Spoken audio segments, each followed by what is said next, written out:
चलिए इस वीडियो में हम बात कर लेते हैं एससी ईस्ट बंगाल के बारे में। एससी ईस्ट बंगाल के हम लोग प्रीव्यू करेंगे। यहाँ पर मैं आपको बताने जा रहा हूँ इनके लास्ट परफॉर्मेंस, किस तरीके का इनका ट्रांसफर था, ट्रांसफर मार्केट में किस तरीके से काम क्या है, टोटल स्क्वाड क्या है इनका, प्लेइंग 11 प्रेडिक्ट करने की कोशिश करूँगा। स्ट्रेंथ वीकनेस के ऊपर भी चर्चा होगा, कौन कौन है इनका की प्लेयर, हम लोग क्या एक्सपेक्ट कर सकते हैं इस टीम से इस सीज़न में, सब कुछ यहाँ पर डिस्कशन होने जा रहा है।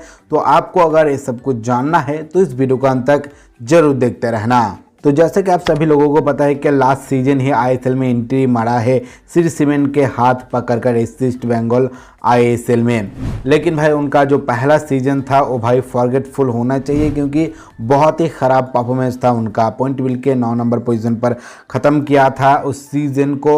और देखा जाए तो भाई इस दफ़ा कुछ उस तरीके का ही टीम बनाया है जिस तरीके से वो लास्ट सीजन बनाया था। कुछ लिमिटेड प्लेयर्स के साथ उनको आगे जाना पड़ रहा है, क्योंकि इन्वेस्टर के साथ जो मामला हुआ था वो अभी भी क्लियर नहीं है एससी ईस्ट बंगाल का। लेकिन जो ममता बनर्जी वेस्ट बंगाल का चीफ मिनिस्टर, उन्होंने अंत में आकर अपना टांग अड़ाया, जिसके चलते इस दफ़ा सिर्फ इस दफ़ा के लिए श्री सीमेंट मान चुका है ईस्ट बंगाल के साथ खेलने के लिए। और ये वाला सीज़न ख़त्म होने के बाद अगर श्री सीमेंट और एससी ईस्ट बंगाल जो ईस्ट बंगाल है वो टर्म शीट पर साइन नहीं करता है तो भाई इन दोनों का पार्ट अवे हो जाएगा। इससे पहले भाई आई लीग में बहुत ही दमदार खेल के आया है एससी East Bengal. Last season ISL में एंट्री करने के बाद बहुत ही उनका ख़राब सिचुएशन देखने को मिला है। तो देखिए भाई लास्ट सीजन टोटल 20 मैच खेला था, जहां पर उन्होंने 33 गोल कॉन्सीड किया था और 22 यानी कि 22 दफ़ा गोल लगाया था। तो ख़राब परफॉर्मेंस हम लोग कहेंगे। और इस दफ़ा भाई कुछ उस तरीके की सिचुएशन है, उनका जो पुराना हेड कोच है लास्ट सीजन का रॉबी फॉलर, वो पार्ट अवे कर लिया है इस टीम से, क्योंकि इस टीम का जो फ्यूचर है वो अनसर्टेन है। इसीलिए भाई कोई भी खिलाड़ी नहीं आना चाह रहा है, कोई भी कोच नहीं आना चाह रहा है। और लीग शुरू होने से 2 महीना पहले इन्होंने भाई अपना टीम को बनाया है, एक नया हेड कोच अपॉइंट किया है जो कि स्पेन से बिलोंग करता है, जॉस मनोलो दाइज, और इनके साथ भाई आगे जाने की कोशिश कर रहा है इस दफ़ा। तो एससी ईस्ट बंगाल का आईएसएल परफॉर्मेंस मैंने आपको बता दिया। अगर प्री सीजन की मैं बात करूं तो भाई प्री सीजन में अच्छा क्या है, टोटल 3 प्री सीजन फ्रेंडली खेला है। गोकुलम केएलएफसी जो कि आई लीग का चैंपियन है, उनके विरुद्ध भी भाई उन्होंने 2-1 से जीत हासिल किया है। इसके अलावा भास्को एससी के साथ भी इन्होंने मैच खेला है, जहाँ पर इन्होंने 3-1 से जीत हासिल किया है। सलगांव के साथ भी भाई एक मैच इनका हुआ था, वहाँ पर 2-0 से जीत हासिल किया। तो प्री सीजन इनका अच्छा गया है। क्वारंटाइन रोज पूरा करके, क्वारंटाइन का जो भाई नियम है वो पूरा करके अब भाई वो फिर से लास्ट वीक अपना ट्रेनिंग स्टार्ट किया है। और इनका जो नया हेड कोच है मनालो, वो बहुत ही एक्सपीरियंस कोच है। इनका उम्र है भाई 53, और इससे पहले भाई रियल मैड्रिड के यूथ के साथ इन्होंने काम किया है, रियल मैड्रिड की तरफ से भी खेला है। लास्ट टाइम ये हरकुलेस सीएफ को मैनेज कर रहा था, जो कि स्पेनिश 4th डिवीज़न क्लब है, और वहाँ पर अच्छा सक्सेस उनको मिला है। इसके अलावा भाई डेविड विला, उसके बाद डेविड सिल्वा, इन सभी के साथ भाई इन्होंने काम किया है। तो इनके पास बड़ा खिलाड़ी बनाने का एक एक्सपीरियंस है, उनके साथ रहने का एक्सपीरियंस है। तो अच्छा कोच हम लोग कहेंगे। लेकिन जिस तरीके से भाई टीम बनाया गया है, बहुत ही लिमिटेड ऑप्शन है इनके पास, उसी के साथ उनको डील करना पड़ेगा।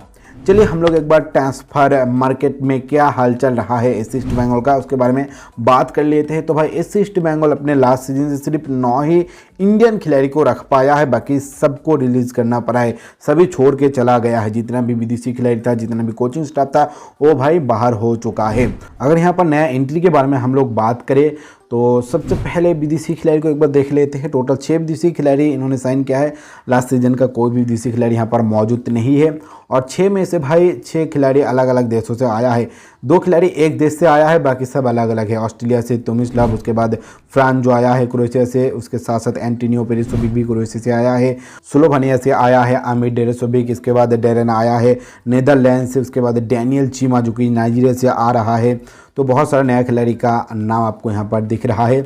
इसके अलावा अगर मैं इंडियन खिलाड़ी की बात करूँ तो बहुत सारा नया इंडियन खिलाड़ी आया है, जैसा कि आदिल खान लोन में आया है हैदराबाद एफसी से, उसके बाद जाकी चंद सिंह आया है मुंबई सिटी एफसी से, वो यहाँ पर शिफ्ट हो चुका है। इसके अलावा यहाँ पर साइन किया गया है भाई उनके पुराना इंडियन खिलाड़ी राजू गायकवाड़, अंकित मुखर्जी, सौरभ दास, शंकर रॉय, और इसके बाद अंगुसाना को भी भाई रिटेन किया गया है।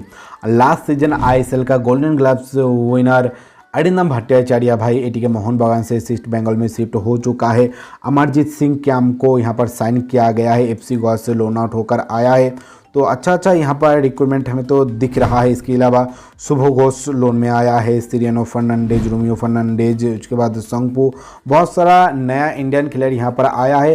कुछ नेशनल खिलाड़ी भी भाई आपको यहाँ पर नज़र आ रहा है जो कि उनका स्ट्रेंथ बन सकता है इस सीज़न में। तो पूरी तरीके से एकदम एक्टिवली तरीके से कुछ ही दिनों में इन्होंने सभी खिलाड़ी को अपने टीम में शामिल कर लिया था।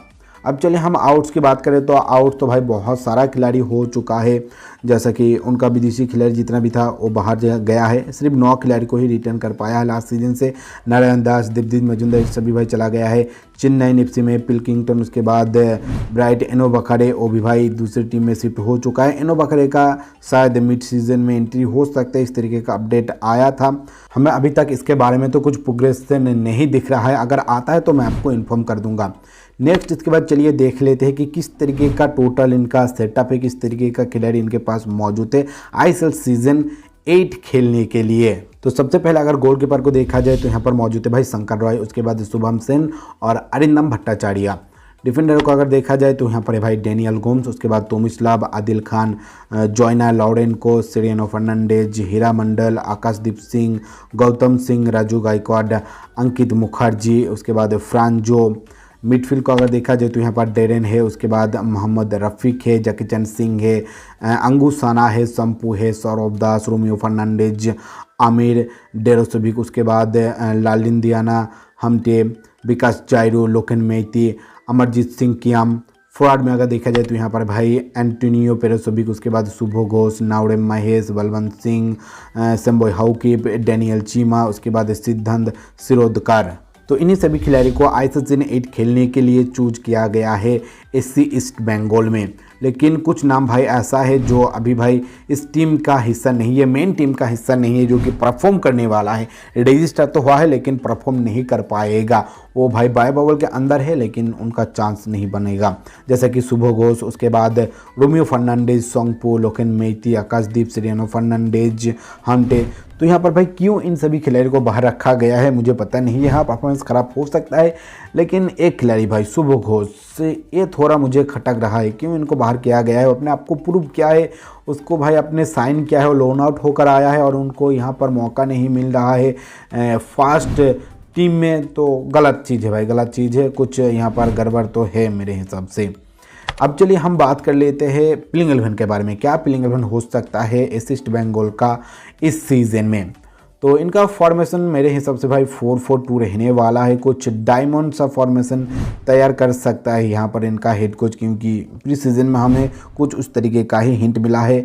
बहुत ही भाई यहाँ पर लिमिटेड खिलाड़ी के साथ उनको काम करना पड़ेगा, तो सोच समझ कर उनका फॉर्मेशन तैयार होगा। चलिए हम बात कर लेते हैं सबसे पहले गोलकीपर की। तो गोलकीपर में भाई अरिंदम भट्टाचार्य फर्स्ट चॉइस रहेगा, उसके बाद अनिकेत मुखर्जी रहेगा राइट बैक पर, और लेफ्ट बैक पर हीरा मंडल।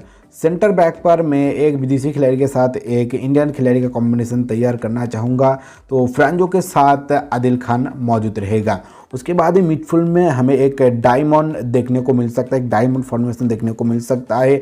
अमरजीत सिंह क्याम रहेगा, उसके बाद अंगू साना रहेगा, और सौरभ दास के साथ साथ आमिर डेरोसो भी काम करेगा। यहाँ पर एक डायमंड शेप में आपको नज़र आएगा, और फॉरवर्ड में भाई फ्रीली खेल सकता है इस डायमंड के चलते डेनियल चीमा और एंटोनियो पेरेसोविक। ये दोनों भाई खुला सांड की तरह काम कर सकता है अगर इस तरीके का फॉर्मेशन रहता है तो लिमिटेड जो चीज़ है इनके पास, उसके अनुसार मेरे हिसाब से यही बेस्ट प्लेइंग 11 होना चाहिए। और इस प्लेइंग 11 के अलावा कुछ जगह में वो चेंज भी कर सकता है, बेंच से कुछ खिलाड़ी को यूज करके अंदर ले आ सकता है। जैसे अगर आप फ्लैंक से अटैक करना चाहते हो तो आपको जकीचंद सिंह का ऑप्शन मिल जाएगा। उसके बाद मोहम्मद रफ़ीक भी है, विकास जायरू भी है, इन सभी को आप यूज कर सकते हो। As a domestic striker Balwant Singh को भी आप लोग कभी कभी यूज कर सकते हो। तो ऑप्शन इनके पास मौजूद है, लेकिन उतना डेप्थ नहीं है इस टीम में मेरे हिसाब से।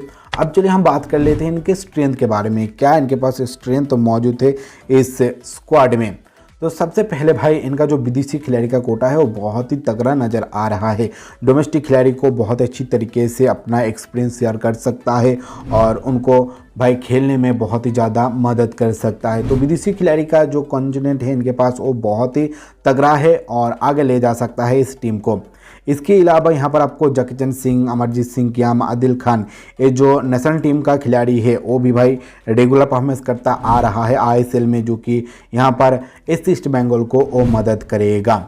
आपको पता है कि लास्ट जो AFC अंडर-23 एशियन कप हुआ था, क्वालिफाई राउंड हुआ था, वहाँ पर अमरजीत सिंह क्या मौजूद है। इसके अलावा जकीचंद सिंह, आदिल खान, ये भी भाई इगोर स्टिमाक के नेशनल टीम का पार्ट रह चुका है।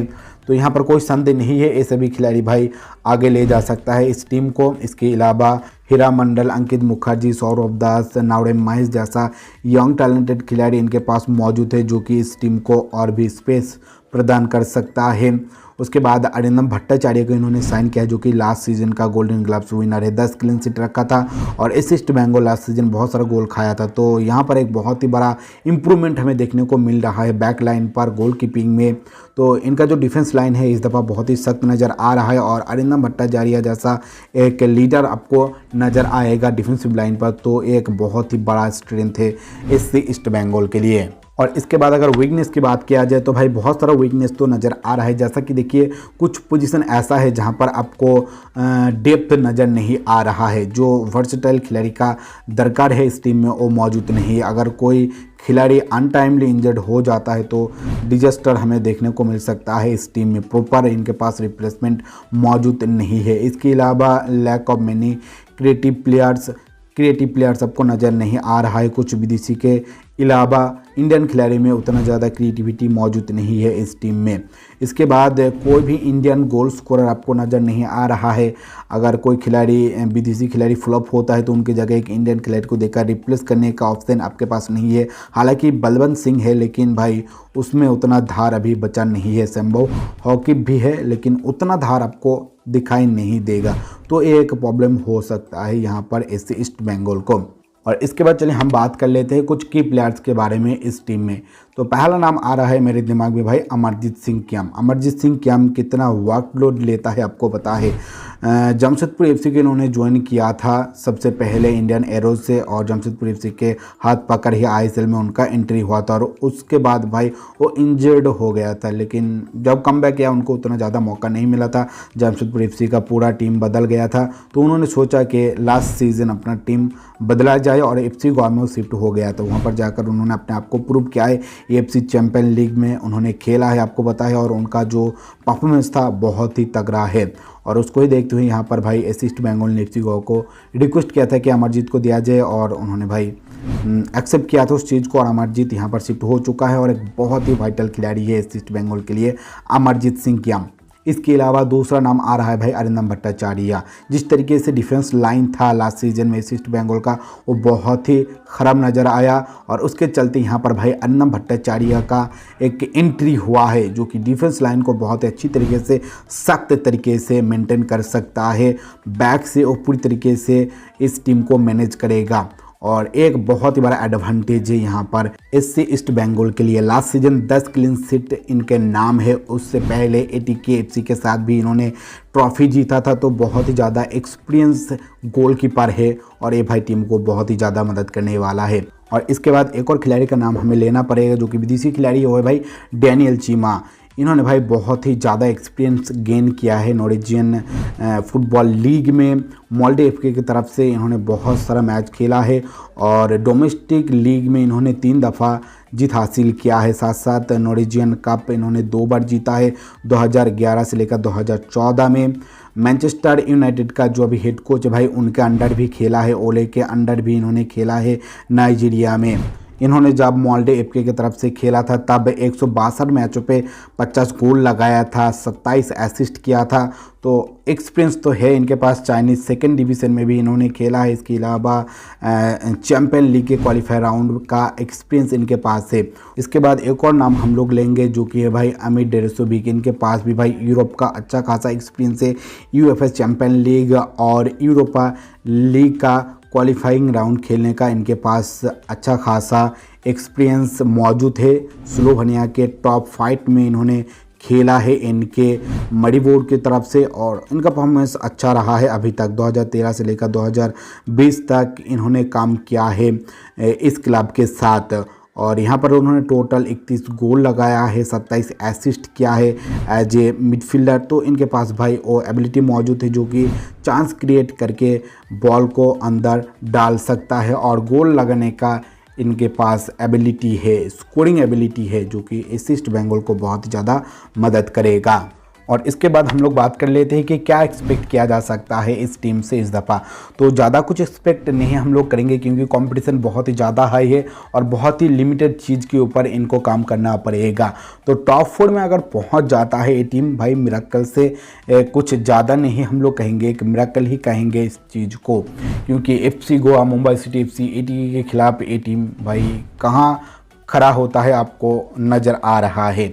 तो उनके लिए टफ है, लेकिन अगर कर पाता है तो बहुत ही अच्छा रहेगा।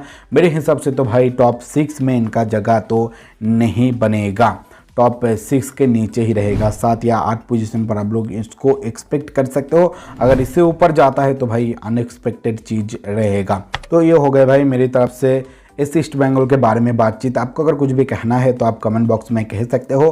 फिलहाल के लिए इस वीडियो को यहीं पर एंड कर रहा हूं। आपको बहुत बहुत शुक्रिया टाइम निकाल के इस वीडियो को देखने के लिए। अगर आपको वीडियो अच्छा लगे तो लाइक जरूर कर दीजिए, अपने दोस्तों से इस वीडियो को ज़्यादा से ज़्यादा शेयर कर दीजिए ताकि उनको भी इस तरह की इंपॉर्टेंट चीज़ों के बारे में पता चले। और आपने अभी तक चैनल को सब्सक्राइब नहीं किया है तो चैनल को सब्सक्राइब करने के बाद ऑल नोटिफिकेशन ऑन कर दीजिए ताकि आपको फटाफट नोटिफिकेशन मिल जाए जब भी मैं वीडियो अपलोड करूँ।